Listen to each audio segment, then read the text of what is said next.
Welcome to Flow with Arman Assadi. Episode number 50. We're here, and I have been thinking a lot about how to approach this episode. And as with all creative endeavors, what's interesting is as we get closer to the moment of production, to the moment of action, the truth of what really needs to be said comes to the surface. So let me explain what I mean by that and what the purpose of this episode is today. I have been thinking over and over about this milestone, and I think it's an important milestone. As with any creative endeavor, episode 50, episode 100, episode 1000, what is the purpose of anchoring in any milestone? It is to recognize progress. It is to congratulate oneself for actually sticking to something. And it is to create a conversation and an example of what this actually looks like for others. Because ultimately, what is in this episode for you? And what I would say to that is, I really sat down and I kept thinking to myself and I said, all right, Arman, I was putting my marketer hat on, how do I make this valuable to people? How do I make this engaging? How do I make this exciting? And at the end of the day, and really, what is this podcast about? Because it has already evolved so much in just a very short amount of time, in 6 months. So it has been 6 months. That's pretty damn cool to get to episode number 50 within 6 months. And I would say that the episode that is very complimentary, that I recommend you listen to as well, if you haven't already, alongside this one, is episode number 1. Episode number 1 was about, I called it the Flow Manifesto. And I came swinging out the gate, obviously very excited, very nervous excited, about after 10 years, finally bringing my vision of my podcast to life. And I laid out my plan and my vision for what this would look like. And I did give a caveat. I did say, I don't really know where this is going or how it will evolve. And that's still true. I don't know where this is going. I still don't know where this is going. So the purpose of today is to check in with you, say hello, of course, as always, each week, which is still Tuesdays, every Tuesday morning. But more importantly is to pause and really take a look at what has been created and accomplished so far. And also, this is really, and as I said, example. This is an example of what it looks like to create as you go rather than confine yourself to any one thing. So let me break this down. Most podcasts decide exactly who and what they are up front.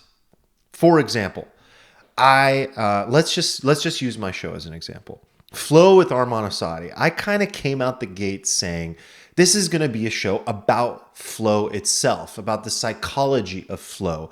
And I'm going to sit down and talk to people about what gets them into flow and brings them fulfillment. Now, that has been 75 to 80% true. And even before I ever committed to that, I only committed to it half-heartedly, knowing that my mind may change about what this show is all about, because ultimately here's the challenge in your work, in your business, the identity you put out there on social media.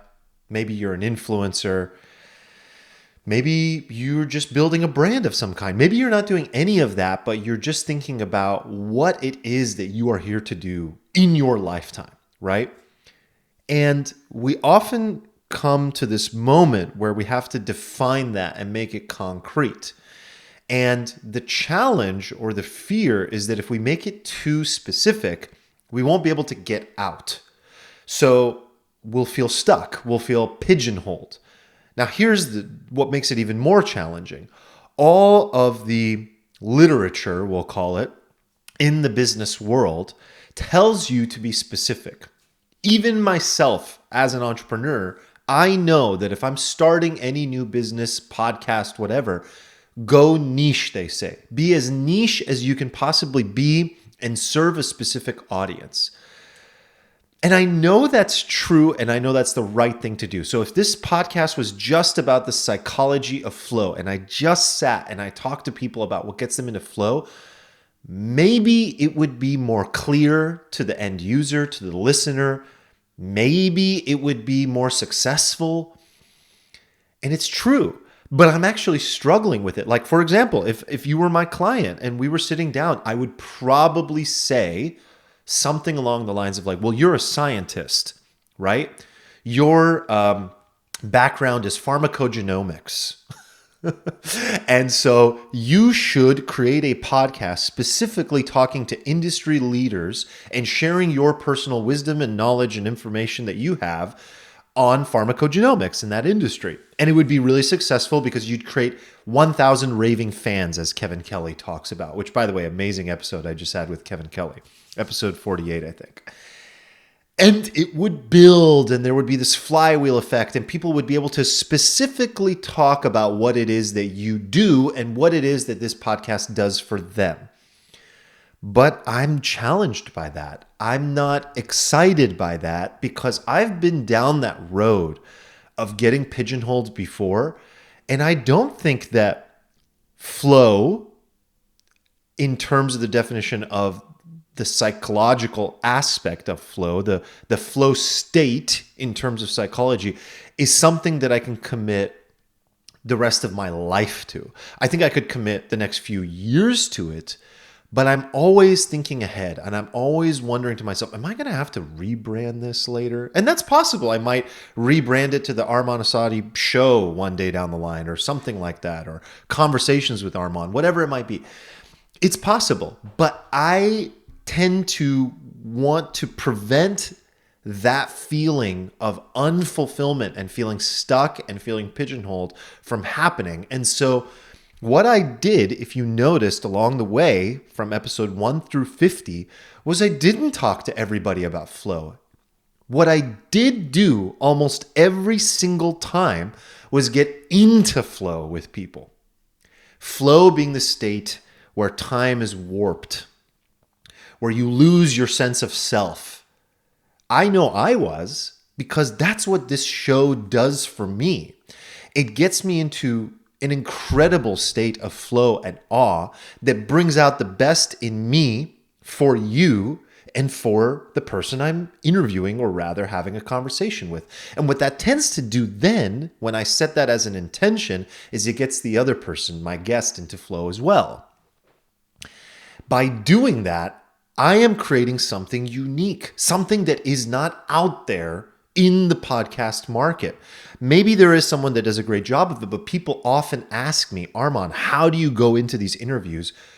It seems like you're completely going off the cuff and you're completely unprepared. How do you do that? Well, I've devoted many of the last years of my life to how to get into flow.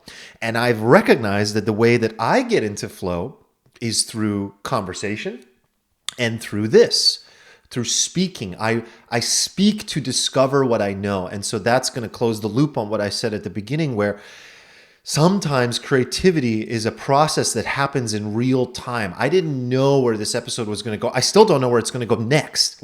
I'm in it. This is it. This is flow in and of itself, where I'm sitting here, I'm supremely present with you, and I'm talking to you about where it is that this show has gone and is going to go. And that excites the fuck out of me. And it allows me to step into flow automatically because it's scary and it's uncertain and it's unplanned. And that's what flow takes. So I think what I have created and what I love to do and what I can definitely commit to, because as you can sense, there's this commitment fear happening, is having engaging conversations with you one-on-one like this, or having engaging conversations with a guest that I think is absolutely fascinating. That's my filter, by the way. They have to be fascinating to me and world-class at something, and getting into flow with them. having an open-ended, unplanned conversation with very little planned questions.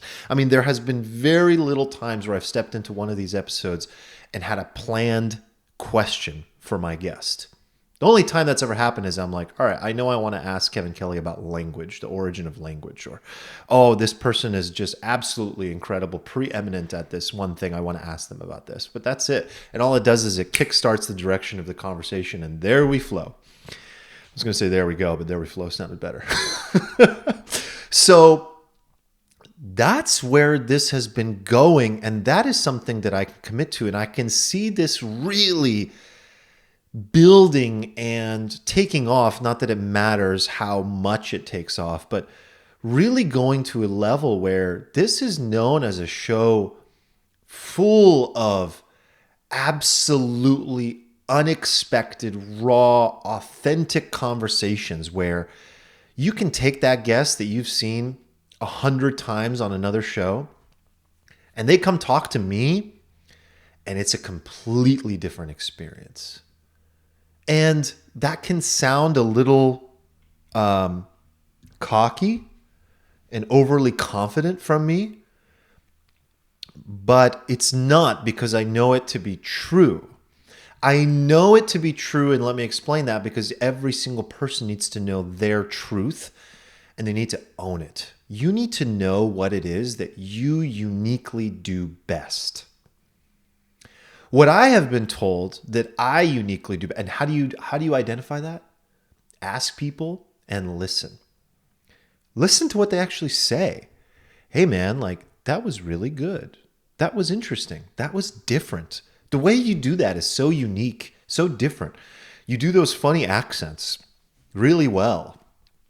The way you have conversations with people is unlike anything I've ever heard, or from my guests. You know, they might say something. Those are just examples, not mine. But, you know, people will say to me, my guests will say to me, that was the best interview I've ever done. I've never felt more comfortable. It doesn't take that many times to hear that from New York Times bestselling authors and people that have been interviewed hundreds of times to go, okay, I've got something here. I have a special skill set. I don't quite know what it is exactly, but I should probably keep doing what I'm doing and every single day get better and better at it. So I'm investing in the podcast, building a team, my own in-house production, and going all in on this. And also defending my right to make sure it's enjoyable. Doing it my way to make sure that I show up as best as I possibly can for you, the listener, every single time, every single episode. That's so important to me, because I also went through this, where I want to talk about this as well, where when you begin to find success in something, it's very ironic. I talked about this in an Instagram live recently. And please follow me on Instagram if you're not already, because I'm sharing a lot of cool stuff there.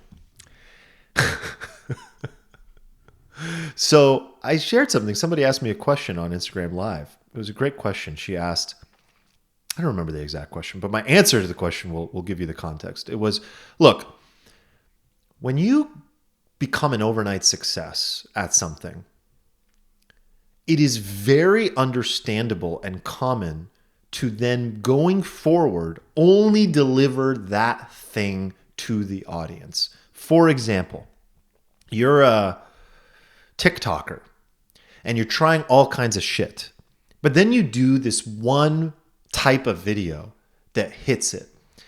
And so overnight you have 1 million followers, 100,000 followers. It is very common to wake up the next day and go, that's my shit. That's what I've got to do. And you do it over and over and over again. Unfortunately, what happens is you just signed up for an unfulfillment sentence. Within 2-3 years, you're going to hate yourself. You're going to hate those damn videos. You're going to get sick and tired of them. You don't want to do it anymore, right? You just don't. I'll give you an example of someone that did it well, okay? You guys know Dogface, the guy that went viral on his skateboard, listening to Fleetwood Mac song in the background, drinking cranberry juice. Almost everybody has seen that video. Or you've seen someone do a rendition of that video, right? You know what he did really fucking well? He did a few more of those, but he stayed so true to himself. This guy is a pothead. He talks about it straight up. Like, if you don't already know him, you should follow him. Dogface on Instagram. And I don't have TikTok, but he's on TikTok. He's a pothead. He's a stoner bro. He lived out of his RV. He was just a chill guy, happy. He made dance videos. He did all kinds of stuff. But this was genius. Instead of just coming out and only doing the skateboard video with the cranberry juice, what did he do? He mixed it up. He stayed true to what didn't make him popular. What did make him go viral was one video.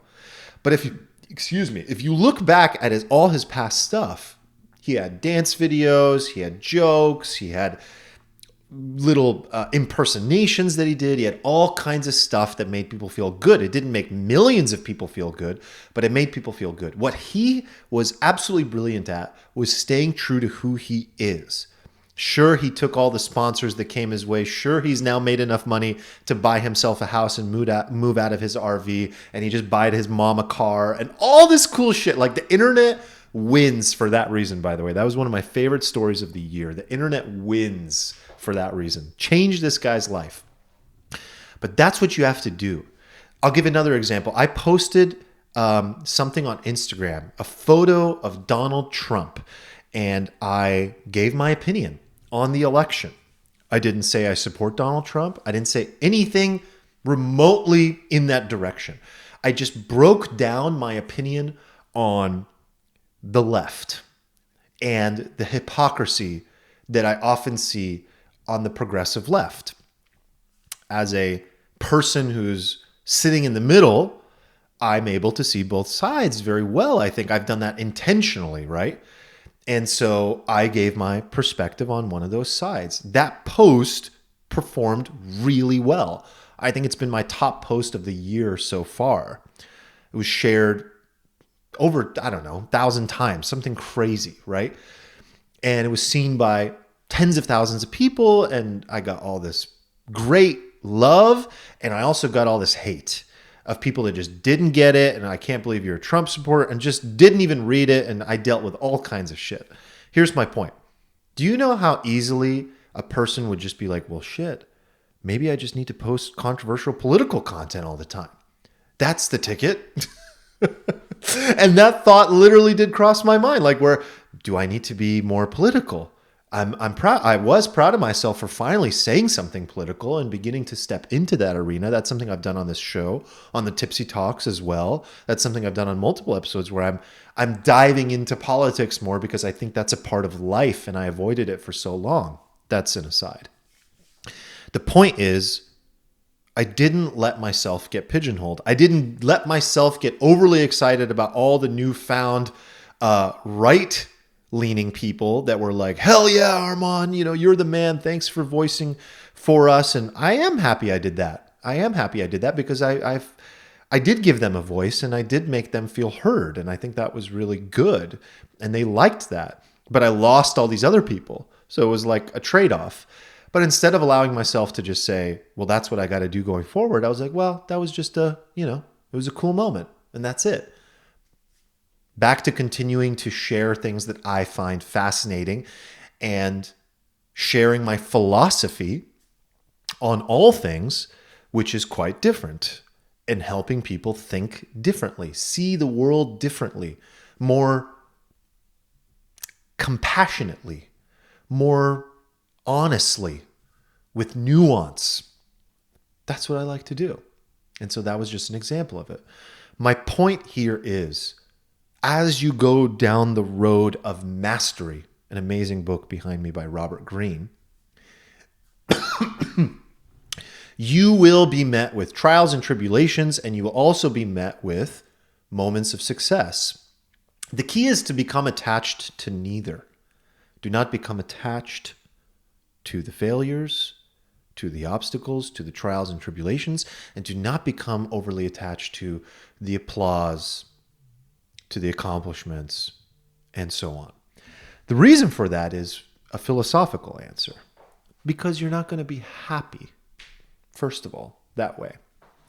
Happiness doesn't come from outside. It's an inside game.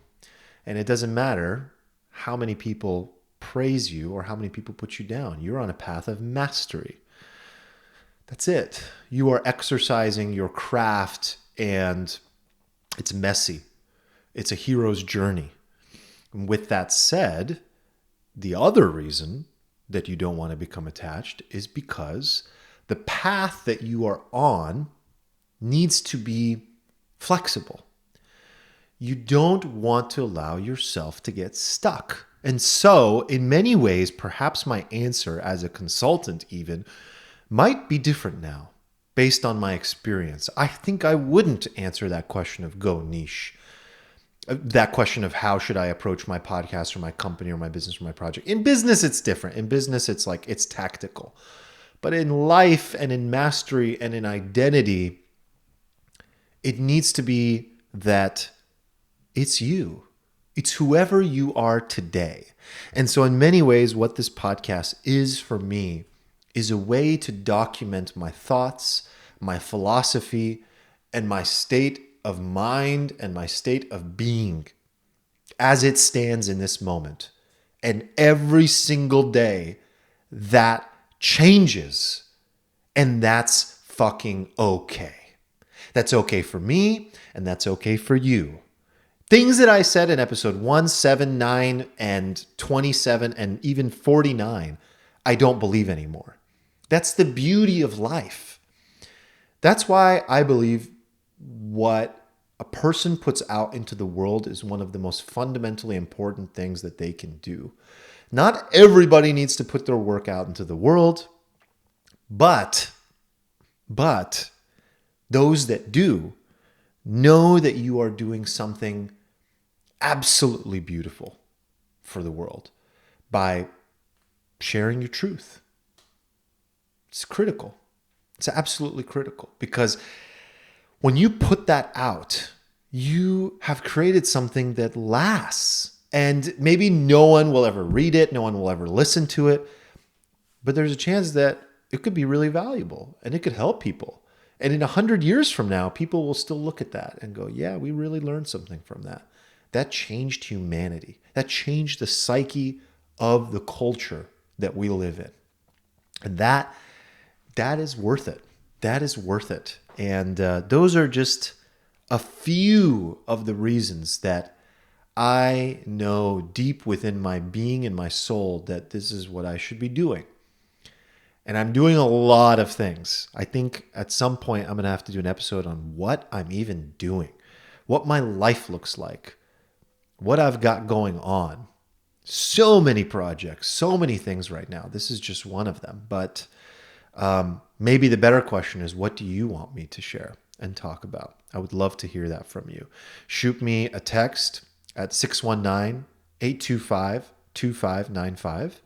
You can do that. Or you can slide into my DMs on Instagram. That's another way to do it, at Arman Assadi. You can also shoot me an email, but I try not to look at email. Although, you can do that. My assistant will let me know. aa@armanassadi.com. And let's keep this party going. We've only just begun. Would love to hear your thoughts on the show so far. Would love to hear your thoughts in general. And any questions or requests, as always. Take care of yourself. Much love. Peace.